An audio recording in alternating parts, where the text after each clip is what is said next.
Hey, James Hayes here. Welcome to the Developmental Edge channel, where smart coaches learn how to fast track their skills and their business.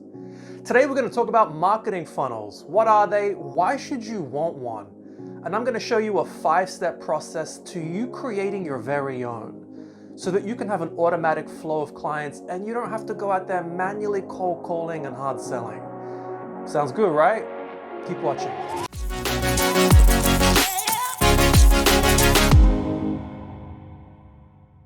So what's a marketing funnel? Why do you even need one?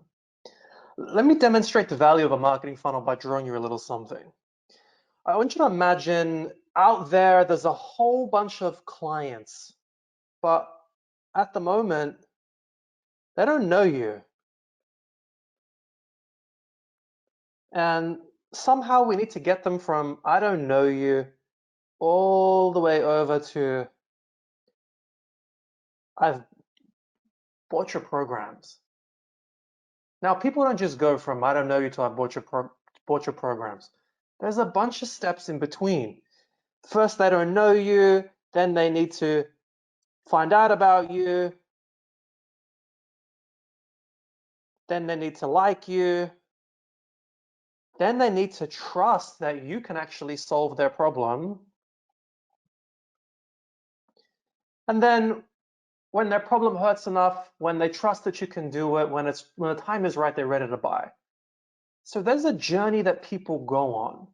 When we have a marketing funnel, the whole point of a marketing funnel is to be strategic about each of these steps. So I want to process from bringing people who don't know you to finding out about you.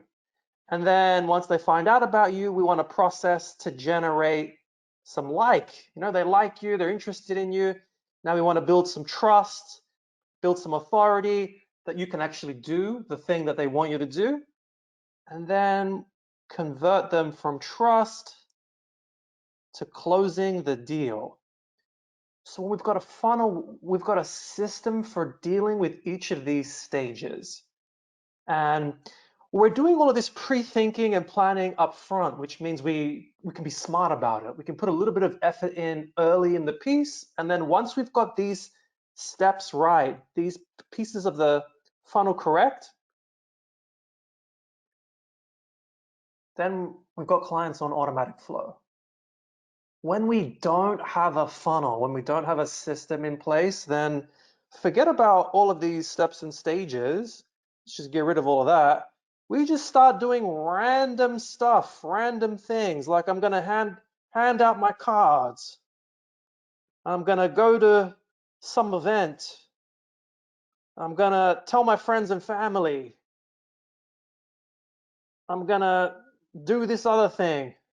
I'm just doing a bunch of random stuff. There's no rhyme or reason. I'm just hoping it's going to work. It's the scattergun approach.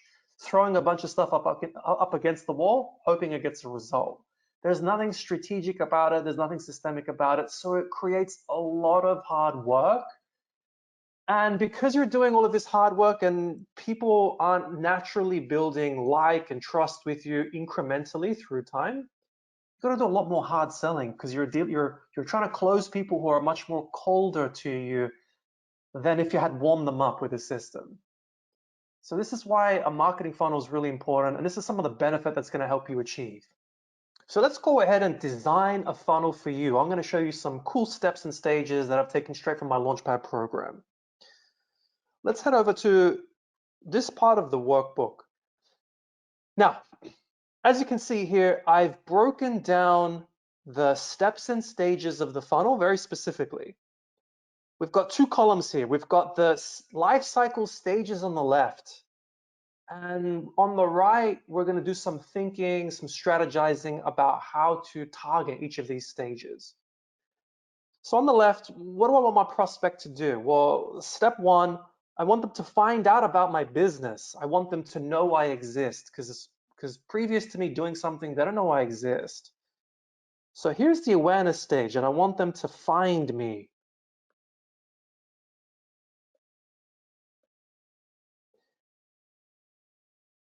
Next thing I want them to do is start a relationship with me. So the only way we can start a relationship is if I've got their contact details. Typically, this is their email address. You might want to go for the phone number as well. I recommend starting with the lowest risk offer or request from your client. And someone giving you their email is pretty low risk. Giving you their number is a little bit higher risk. So I would maybe do that a little bit later in the piece. So opt-in stage. So I want to get their email address. Then eventually I want to build some trust. What's the KPI of developing trust? Well, I want to stay on top of their mind. So I want them to trust me, and I'll know that they trust me if they're thinking of me. So I want to stay on top of this person's mind. So when they've got a problem, I'm the person that they're thinking of. So that's the trust stage. And then eventually I want them to become a client. There's enough trust. They've got a problem. Now they're buying from me. So this is where they're going to purchase my offer. But it doesn't end there. Once they've purchased my offer, the trust continuum continues. I want them not just to buy my program, buy my service. I want them to love it. I want them to review me, give me 5-star reviews. And I want them to refer me, so that they're telling their friends and family, and that's multiplying the sales. So these are the things that I want to have happen along the life cycle of a customer. So these are the things I need to target. Let's go back to the top. So how am I going to get them to find me? Now we're going to do some brainstorming. I got a bunch of examples here. Maybe I'm going to launch a targeted ad, do some Facebook ads or some Google AdWords. Maybe I'm going to reach out to someone who targets a similar service, but they don't have a competing business. Think like lawyers and accountants. They might work with the same people, but they don't do the same offer. So is there an affiliate partner who can vouch for me with their database? Or maybe I'll go, speak at an event. Maybe I'm a great public speaker, or I'll go find a relevant event where my kind of target market hangs out, and I'll do some speaking stuff. So do some brainstorming for you. What's the best way to get your target market to find you? Well, what's going to be your option? So this is where we want to do some brainstorming for that. Stage number 2, how are you going to get them to give you their email address or their contact details? Here's a couple of examples from us. Offer them a free guide. Here's the 10 steps to blah, blah, blah, solving X problem. Lead captures are great things. I've seen manual lead captures. I've seen online lead captures. Classic online lead capture would be a cheat sheet, a guide, some kind of ebook. These are all quiz even. These are all good examples. But I've also seen manual lead captures. So I've been to a few speaking events where at the end, the person will have a little card on everyone's seat, and they'll have some options about the ways that we can work together. And one of those might be, hey, if you'd like some notes about this training, I'd love to send them to you. Just leave your email address on this little card. So that's a super simple manual way of doing some speaking events and getting the contact details that way. So once we've got the email address, we need to build some trust. So how are we going to build trust? I've got a couple of examples here. We can create content, targeted content that addresses their pain points. In little ways helps them solve their problems. It doesn't solve them completely. I don't want to just give away my services and programs. But if I can give them different ways, different tips, different ways of thinking about their problems and how to solve them, then every time someone consumes that content and says, wow, that was actually pretty good. Every time I teach them something relevant to them that they didn't know, I'm building trust. I'm building relationship. So that's one way. I know some coaches, they've got like a monthly catch up or a monthly call or a monthly face-to-face sit down where they'll explore some subject, have like a little mini practice group. And that's their way of engaging their people, giving them something for free whilst they're also building trust and relationship. So we want to do some brainstorming here as well. Then we need a strategy for closing the deal. So what's going to be the conversion tactic or the conversion strategy that works best for you? I've got a couple of examples here. The simplest, most basic one is a sales call. So once we've warmed people up, once they're hot and ready, you want to give them a sales call, or we can ask them, invite them to call us. That's a simple way of doing it. My favorite way is to run a webinar. So here I'm going to run a webinar, which is basically giving away tons of free content, valuable content, but which also positions my main program, the thing that I actually want to sell. So if they like the webinar, it's a good lead in to the main thing, and I'll make a pitch at the end to a large audience. So that's a great way of doing two things. One, it's building relationship, it's building authority, but for those who are warm, who are warm to hot, I'm also making an offer here. Sign up now and you'll get blah, blah, bonus resource or, some discount. So we want to have a conversion strategy.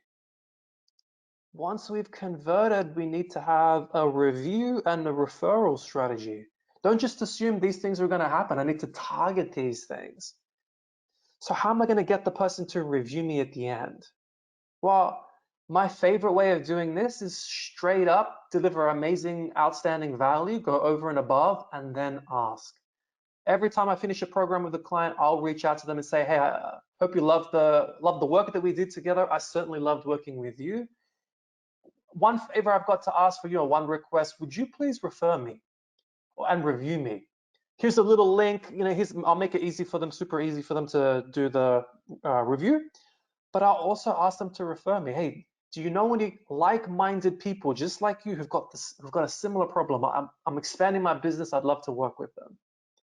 So I'm making the request. Of course, there's a whole bunch of different ways you can do this. So how are you going to do this? We need to do some brainstorming here, come up with some cool ways of doing these things as well. So here's some very simple steps to creating your very own marketing funnel. I've given you the different stages of the life cycle. Feel free to steal them, use them directly for yourself, and a bunch of ideas about how to target each of these stages. Now, this is also a really great diagnostic tool for what's working and what's not working in your business. Time and time again, someone will reach out and say, I'm not getting clients. And it's like, to them, it's this big, confusing, ambiguous problem. But to me, it's really not. I'll say, great, which part of your funnel is not working? Because now we can be strategic and specific. Are you getting lots of attention? Maybe you've got some ads put out and they're getting lots of attention. People are clicking. Well, that's definitely working. So we can give that a tick. That's not the problem. Are people giving you their contact details? Is that working? Oh, you're getting tons of contact details. Okay, that's working. So that's not the problem. Are you speaking to people? When you speak to them, do they know about you? Do they know what you do? Are they familiar with you? Or is it like it's the first time they've ever even heard of you? Well, here's a sign that maybe your authority building strategy is the problem. So that's what we need to work on. That's what we need to get really good. Maybe your authority strategy is working fine. And when you talk to people, you're talking to heaps of people, lots of interest, but when you're talking to them, even though they seem like the right client for you, they're just not buying. So perhaps it's your conversion strategy that's the issue. Well, now we don't need to reinvent everything. We just need to work on your conversion strategy. So I recommend going through building each of these steps, and as you're building them, identify for yourself, color code them. I love the traffic light system, green, orange, red.